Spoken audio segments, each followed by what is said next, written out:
What's going on? It's your boy Sermon at Sermon's Domain on Twitter. Big K.R.I.T is back with his latest mixtape. You know, he kind of teased the fact that he was going to put one out, but he never, gave us a title or a release date. And it just kind of showed up one day, and now we have It's Better This Way. Um, First off, the cover is awesome. It's very thought-provoking. It's very, K.R.I.T style. If you've seen his mixtapes in the past, like Forever and a Day, Live from the Underground, those kind of covers, it's kind of in that same vein.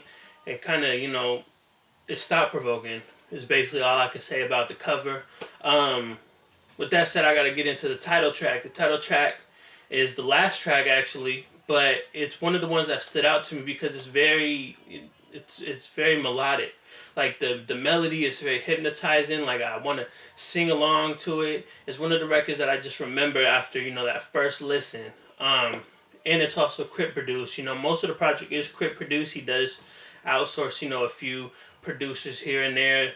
Nobody big, just some little names here and there. You can check the production credits out on the mixtape.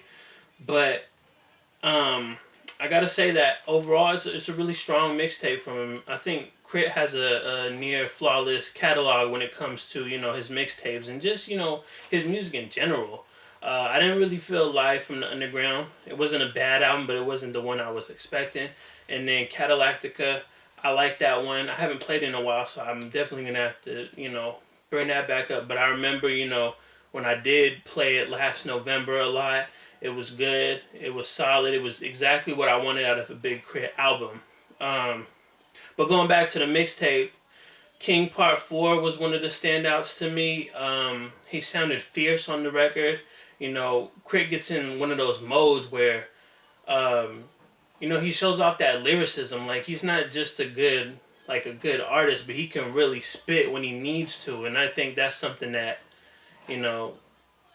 is been brought out of him a lot more lately. I like the fact that he brought back the 1986 skit at the end of King Part 4, which led into the next track, which is titled 86. If you remember Forever and a Day, you know all about 1986. But yeah, the production on that is really like Big K.R.I.T at his best. I feel it's rowdy. It's that riding music that you love and expect from him. And that was another standout to me. The other standout that I felt in terms of production was Shake 'Em Up featuring Ludacris and K-Camp. At first I was like, what is this sample? Because I've heard this sample before. I have the album over there. And I had to look it up because it was driving me crazy. And I found out it's Ludacris's Catch Up off of his first album or second album, depending on how you want to look at it, back for the first time. But I knew I heard the sample and I was like, I know this. And it's cool that he has Ludacris actually on the record. On paper, I wasn't sure what to expect out of, K.R.I.T and Warren G team up, but their record, No Static, is very smooth. I like the fact that it sounds natural. Like, Warren G's on the hook. It sounds good. He fits into Big K.R.I.T's production, and it got me thinking. It's a long shot, but I would love to see, a collaborative project from the two. Since they both rap and they both produce, it would be kind of interesting to see how that dynamic works together. But who's to say, if K.R.I.T would sound good on a Warren G production or not? What I didn't like about the project, and it's very minimal. First off, I didn't like the fact that there's DatPiff tags on it. I know it's unavoidable whenever DatPiff, premieres something now, they put their tags on it. I don't understand why. They're still like the dominant mixtape site, so it's not like they need to do that, I guess. But I didn't really care for that. Especially because they overdo it. I get in the beginning they did it just like on the intro, like at the end of the first song.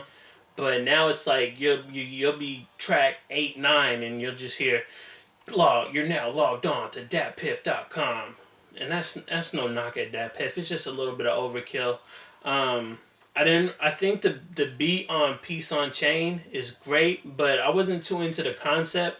I would have loved to have seen them did something else with that beat. In the Darkness, the hook sounds like, you know, a Travis Scott impression. The hook is done by Wolf D MCHLS. Hard name to say, but it sounds like a Travis Scott inspired type of hook. You can hear that. That's the first thing that I thought of when I was listening to the record. But overall, It's Better This Way is another, you know, memorable project in his catalog. As I said earlier, you know, K.R.I.T has a damn near flawless mixtape catalog, a really good catalog overall, you know, including, you know, his albums. And I feel like, you know, this is exactly what he needed to do after, you know, Cadillactica, because he hasn't put out too much music this year.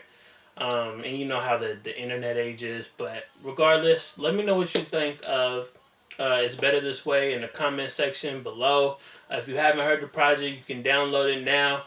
Download it in the description. And then like the video, subscribe to the channel if you're not already, share the video. Follow me on Twitter at Sermons Domain. And as always, thank you for your time. I appreciate you for watching. And until next time, peace.